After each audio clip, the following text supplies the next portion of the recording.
We are live. This is the NBA Rundown coming off a winning night last night, Tyler, and we are back to find more NBA winners. But, pretty much opening night for 20 of the teams in the league.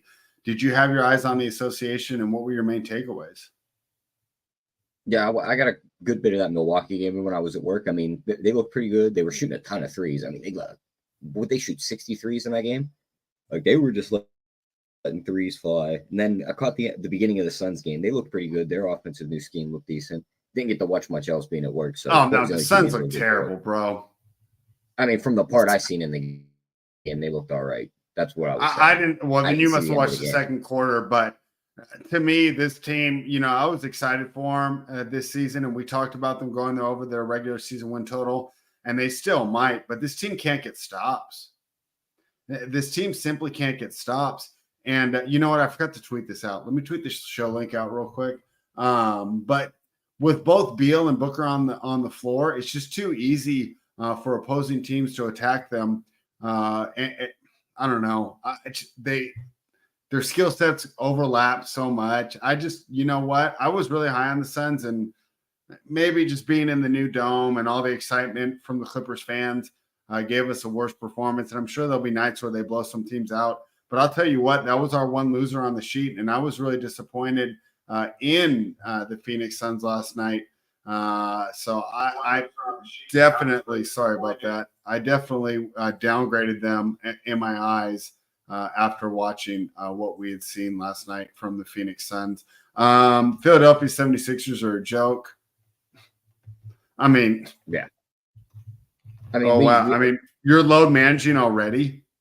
Yeah, the load management's stupid, but they're a joke. But I want to see them play with their main guys before we just throw them in the trash. I know their main guys probably don't make it through the playoffs, but they look good, and God forbid they do make it through the playoffs, they could be a problem. Yeah, I mean, I guess so. But, I mean, it's just kind of like relying on Kawhi Leonard to make it through the playoffs, right? I mean, it's just how many years are we going to fall for that? All you need is one, though. Yeah, you're right. I just don't see it happening. And the fact that it's the beginning of the season and they can't even get on the floor, disappointed. And the problem is they're not going to be able to create the chemistry that they need to really compete with the Celtics. I mean, the Celtics are going to have like 3 or 4 injuries to lose to that team. Although, to be fair, the Celtics, that is the one team that matches up pretty well. However, Horford's traditionally done pretty well against Embiid. I don't know. I just don't see it happening. That was years Milwaukee. Ago. They haven't had that matchup going for a while. Milwaukee's another team that I don't believe in. They're going to look good against, the mass unit Philadelphia 76ers. But I don't know. They to me, I don't trust them to get stops either. So, the East in general is just terrible. One thing, Tyler, that I couldn't talk you into that I wish I had on my own that you didn't play was the Orlando Magic, and they blew the doors off Miami Heat. Did you see that one? Yeah, I seen the box score of it. I didn't get to watch any of it at work, but Miami they look terrible. I had eyes on that game, and we talked about it in both the 2 shows we've done here, NBA Rundown on nukethehouse.com. Head over to nukethehouse.com. Become a member for the best in sports gambling information, nukethehouse.com. We've talked about it in our 2 NBA Rundowns so far, Tyler, and I think this could be the year that they blow this thing all up. I mean, this team looked disjointed, and the Magic looked to be everything that a Pat Riley team wants to be. I mean, they really dug in on the defensive end, and Miami does have some good offensive players, and they slowed them down. And, yeah, boy, this could be the year that it all ends for Miami. I'm trying to think what else we saw. Was not impressed with the Clippers, was not impressed with the Suns. Hornets Who else played last night? Was that a surprise? I had the +8, Tyler, and I remember I tried to talk you into it. You didn't want to go there. And at the end of the first half, I said, yeah, Tyler was right. They were up by 11, but it looked like it was going to go even farther. This team completely fell apart in the second half, and I, for one, was surprised. Sengun looked like one of the best players in the league in the first half and completely disappeared in the second half. So Houston Rockets are a team we're going to keep an eye on. Yeah, Pacers were another team that didn't play well at all. Halliburton looked completely lost there in the first quarter. He got it together at the end, and it was enough to get the win and the cover for us. But I'll tell you what, I felt lucky to get that one, as well as I was lucky to get that Utah Jazz cover. So you didn't have eyes on Memphis, did you? This team, Zach Edey's going to be legit, and I think a lot of teams are going to be mad at themselves for passing on him. He looked to be one of the best rookies that I saw last night. No, I didn't. I mean, didn't get to watch any of the only 2 games I was able to watch at work were the televised games because I don't have League Pass on my phone. I have it through my cable, and you can't watch those games at. Bro, one advantage of having the League Pass on YouTube, I got the whole season for $109. Yeah, you could also watch those on your phone when I'm at work if I had it through YouTube. So I might have to switch that around. Yeah, I paid over $200 for it on Dish. Yeah, Bulls look bad, Clyde. I mean, to the surprise of no one. Well, hey, and that was one that, you know what, I didn't bet it, and I was advocating for them, and you talked me off it. So I'll give you credit there. I don't know. So you didn't watch much. I'm trying to think if I had any other thoughts. Let me pull up the scoreboard and see if there's any other game. I mean, we had so many on at the same time. We had a good time on the live show, and of course, Nuke the House. That's something that we do well as some live betting. And I felt like we were able to find some winners. Let me pull over any other results. If there's any other hot takes I wanted to give out, come on, CBS, pull up for me.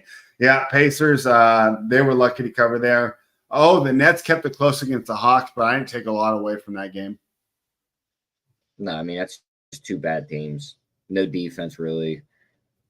I don't think either team's going to be very good, so I don't take anything away from it. I wouldn't go downgrading Atlanta for that.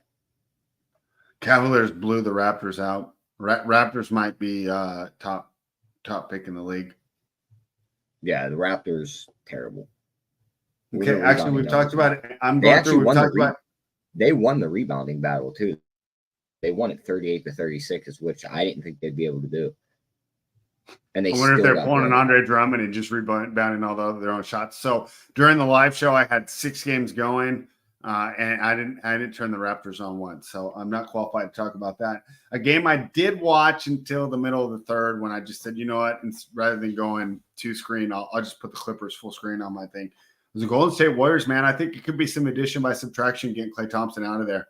The team looked faster, the team looked younger, better able to get stops, but it could be a case where the Portland Trailblazers are right there with the Toronto Raptors, looking for that top pick in the draft. So Blazers are still a ways away from being a competitive team. Warriors look good, though. I would not count them out.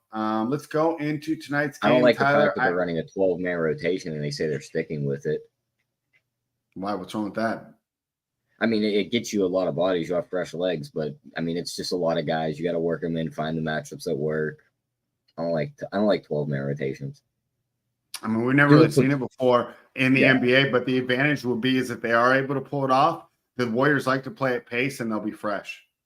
Very true. But, we'll see how it works out. I mean, things are constantly changing in the NBA. And I'll tell you what, I've always advocated for that. Instead of having these guys sit out full games, why don't you just lower their minutes? And a lot of them, I don't think, want to ruin their points per game average. However, it always pisses me off. They'll sit Embiid and all these guys for load management, but then they'll play them when they're up by 18 points with 6 minutes to go in the fourth. Well, why don't you just take them out when they're ahead? And that's what the Warriors were able to do last night. And we'll find out whether that 12-man rotation is just a bluff or whether he's actually going to try it. It would be something new, would be something innovative. And the Warriors have been at the forefront of changing the way the game of basketball will be played. And like I said, since these guys, I hear this is the greatest, most skilled generation of basketball we've ever seen, but the guys can't play the full schedule. So maybe this is a way of getting 82 games out of these guys, or at least close to it, rather than having only play 65. Speaking of a team that might be load managing tonight, the Boston Celtics are laying 13.5 in the Washington Wizards home opener. If the Celtics blew the Knicks out of the water, why would they not do the same to the Wizards, Tyler? To me, it's Celtics are pass. I have not get involved. What do you think? Yeah, I agree with that statement. Celtics are pass. I think I end up passing, though. I mean, the Boston's, they were motivated to beat up on the Knicks. The Knicks were the talk of the town all offseason. They got the new guys. They were built to beat them. They go out there. They hit all those threes. They beat up on them. Could they just walk back out on the floor and they stay hot and just hit all the threes against Washington too? Yeah. But I don't want to lay 13 against a bad team where they could just not care about this game. So I'm just going to stay away from this one. Yeah, I'm fine staying away with it too. A total of 232. Let me pull up these projections, Tyler. I have this projected at 225. It's gone down a point since I put these projections in around 9 a.m. my time. And I think that's the right move. My projections do like an under. What would you think of that? I don't want to play Washington under. Fair They're enough. not going to play much defense. We know Boston's capable of getting to 130. So I don't want to. I don't want to touch that. My projections are not live on the Nuke the House site, but I know that Keg and the guys behind the scene are working on that right now, Tyler. But if they were, everyone would see that I took a play in this game, and I took the Spurs catching 8.5 points against the Dallas Mavericks. Totals 227. But I do so much of this stuff. I can't remember if I talked about it with you or somewhere else. But Chris Paul is a guy that raises the floor of a team. Victor Wembanyama is a guy that's going to continue to improve. They're well coached. I don't see how the Spurs are catching this many points. My projections going off last year's data had Dallas winning by even more than 8.5. I had to manually change them. I think the Spurs plus 8.5. I think Dallas is a good team, but I don't think they're going to blow out San Antonio tonight. How do you see this one going? I'm right with you. Give me the 8.5. Give me the money line. I mean, I think they can win this game outright. They're fully healthy. I don't think they're as bad as they looked last year when they were beat up with guys. They have a real point guard now. They have the Castle kid out of UConn. Victor's taking a step forward. And I don't think Dallas is as good as their playoff run last year. So I'm taking the 8.5 and I'm sprinkling on the money line. I think Victor could just come out and just dominate this game. The funny thing is, I don't doubt Dallas either. I expect Derek Lively. We talk about players making a jump and rookie centers, and Derek Lively, a second-year player that I expect to make a jump. I just think that the market's going to be way wrong on the Spurs. And like I said, the addition of Chris Paul, I think, is going to just bring everything together for this team. I think him being on the floor with Wembanyama is going to help so much. He's going to tell him when to get down low, when to shoot jumpers, and when to maybe get some of these other guys involved and attack these other matchups. I think he's just going to be Popovich's voice on the floor. He's going to make sure everybody gets to where they need to be. So I'm all over the Spurs here, and that's my favorite play for the night. But we're going to continue to talk NBA basketball. Tyler, I wanted to talk to you about this one. Biggest surprise when I ran my projections this morning, it told me to take the Denver Nuggets. And Oklahoma City, when these lines opened up over the summer or September or whenever we see our first touch of the NBA lines hitting the market, Oklahoma City was catching 3.5. They're obviously popular. We've all talked about them. We all love them. To be the Western Conference Finals representative in the NBA Finals this season. However, in the first game of the season, Denver's still going to have the best player on the floor. No Hartenstein to slow down Jokic. My projections like Denver. What do you think? I don't lean OKC. I mean, I figured you would. There's no Hartenstein, but I'm not. Jamal Murray had the good bubble run. He had the good run when they won the ring. Outside of playing the Lakers, the dudes look like shit the entire time outside of that. Are we even sure he's a top 25 player? Who says he's a top 25 player? I haven't heard that. No, I'm just saying, so even if they have the best player on the floor, SGA is not that far behind Jokic. And they probably have the next 3 to 4 guys because I'd take a lot of those guys over Jamal Murray right now. So yeah, Aaron Gordon's the one I think you might be undervaluing there just because of his but I understand your point. The depth of OKC is so much better. Yeah. Way more depth. I'm not sure how Russ looks off the bench with this Denver piece. Oh, terrible! It's just a weird Denver team now. So I'll take the shot on OKC. They've went to Denver and won games before. We were getting plus money on what I think is the best team in the West. I'll take a shot. Is there a guy that's a worse fit for the team that he joined than Russell Westbrook? I mean, what's the point? I'm not gonna say yes to that because I think that could be one of those statements where we look back on it and we're going, how did this dude end up being one of the best Jokic complementary players? I think there's a pathway where he does fit well with him. All right. Well, we'll see. I'm not sold now. And I don't see how he fits because Jokic likes to play. Go ahead. But imagine he buys into being a backdoor cutter. Mm-hmm. Hanging out in the corner and just cutting past the point guard. Jokic will find him for easy buckets. Okay. Setting screens, running right. I'm just thinking when we have the ball, he likes to go 100 miles an hour, and Jokic likes to play in that slower half-court set. It just doesn't seem like a fit to me at all. And maybe they'll just stagger the minutes. But boy, with a team with no depth, I don't know how they're going to get away with it. Yeah. So I think it's where Denver's cheapness and refusal to actually commit to this team that they have is really going to come back to bite them. I think that Oklahoma City is going to crush them in the bench minutes. However, you're not laying a big spread here. And I do think that Denver will win the starter minutes because I think the Jokic is that good. To me, he's still the best player in the world right now. I kind of like Denver, but if I play this, I'm going to be on my own. It's not going to be an official play, right? Yeah, I would be on the other side than you. All right. We will not make that a play. And, if I was really convinced, Tyler, I might overrule you or try and talk you more into it, but I'll be honest, I'm not that convinced. Not a lot of conviction there, but I do like the Nuggets. Tyler likes the Thunder. Total's 227.5. Tyler, I like the under, but I don't think I want to play that either. Total's been tough to gauge. And the other thing we learned last season, these totals went over for the first couple of weeks until they adjusted. Then we saw a lot of 237s, a lot of 242s. Right now, the highest total on the board is 231. So it's boy, that continues to go down. That was 232 when we talked about the game 16 minutes ago. All right, so people are betting under on the Celtics Wizards.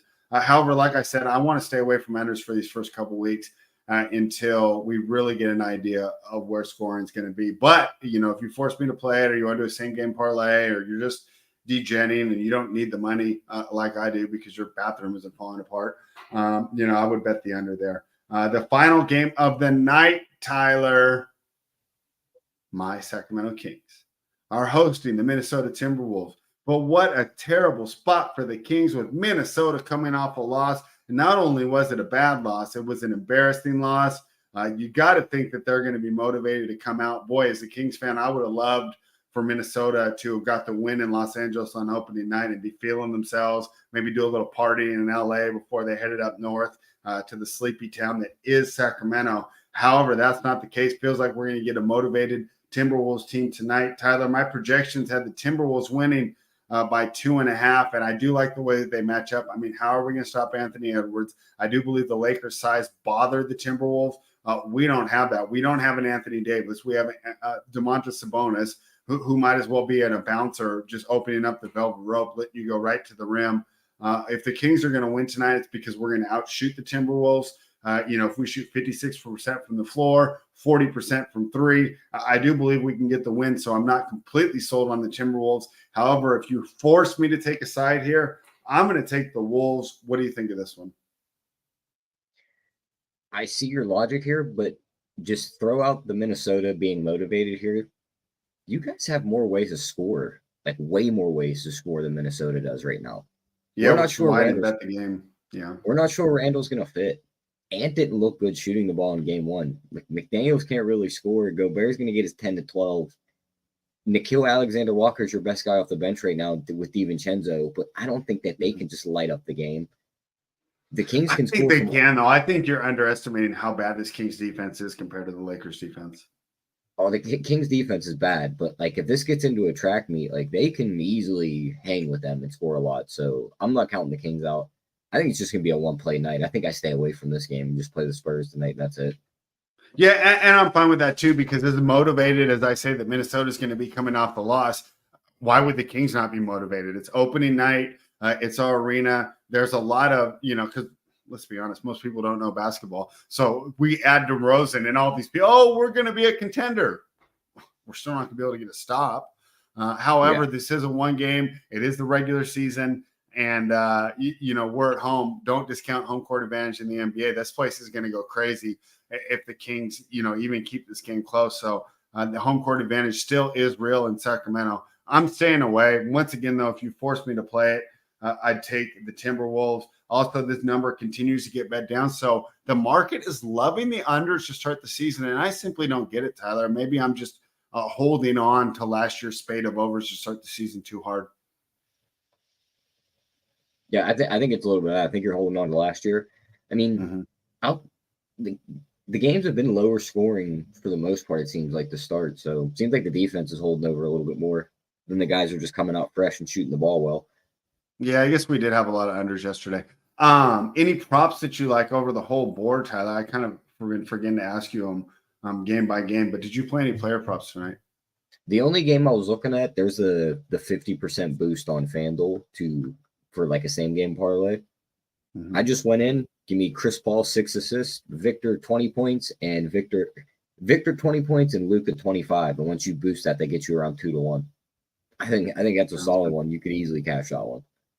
Yeah. But straight like props, I don't hate taking CP3 up to 10 assists, which is about plus 180. If you think you can get to 10 points, it's double doubles plus 330. Don't hate that. These guys for the Celtics are just going to hawk threes. I could see Derek White getting a ton, plus 290 on 5. That's not a bad look. And maybe a DiVincenzo threes prop. I see 5 on him as plus 370. All right, there you have it. So we're only going to have one official play tonight, huh? Yep. That's fine with me. It's only a 4-game. Then go ahead. The go-to easy prop whenever OKC plays spread, just SGA 30 points. All right. And of course, if you agree with Tyler, add on the to win, and you'll have a nice little same game parlay. If you're with me and you like the Nuggets, just play the 30 plus and ignore the parlay aspect of it. All right, Tyler, I told you we were going to be quick because I'll be honest, I've got a little fat over the last couple months, so I've been back to dieting, but being hungry makes me less talkative. Probably better for the people, though. There's plenty of content out there. Go ahead and let them consume it all. But the most important thing is that we gave the people the Spurs plus 8.5. And you know what, Tyler? We might as well rest up because we have a big slate tomorrow. And I think there's a lot more interesting matchups on for the Friday night than the Wednesday night. And I'm kind of surprised that they didn't go as heavy with the compelling matchups last night. I guess they were really banking on the players being healthy, right? Because the marquee matchups would have been great. If Embiid played, that Sixers game would have been, must-see TV. Same with Kawhi Leonard was in on the Clippers game. So the NBA, once again, ruled by injuries. But, hey, most talented generation of all time, right? But, yeah, we'll be looking forward to – Just while you're on that subject spread about injuries. Mm-hmm. Yeah. While you're on that subject about injuries, I mean, just looking ahead to Friday, Philly, Toronto. Embiid's already out. George is doubtful. RJ Barrett's doubtful. Bruce Brown's already out. Kelly Olynyk's already out. Quickly's doubtful. Should be a fun game to watch. I still don't understand how the league makes money. Did you see the first game? This product is terrible. That Embiid's projected to come back. It's against Detroit. Yeah, because he always does that. Did you see his former teammate said that he specifically would always choose the hard matchups to sit? Yeah. What a joke. All right, Tyler, I'm going to go get some food. Yeah, I agree with that statement. Again. Go get some food. All right, we love the Spurs plus 8.5. We'll be back tomorrow. To be fair, though, there are some compelling matchups, and I'm looking forward to talking to you about those. And, let's get this win tonight. We'll come back tomorrow. Remember, sign up for nukethehouse.com, become a member, take advantage of all the wisdom that's being given out, not only on our picks page, but, of course, in the Discord. Become a member, take advantage, nukethehouse.com.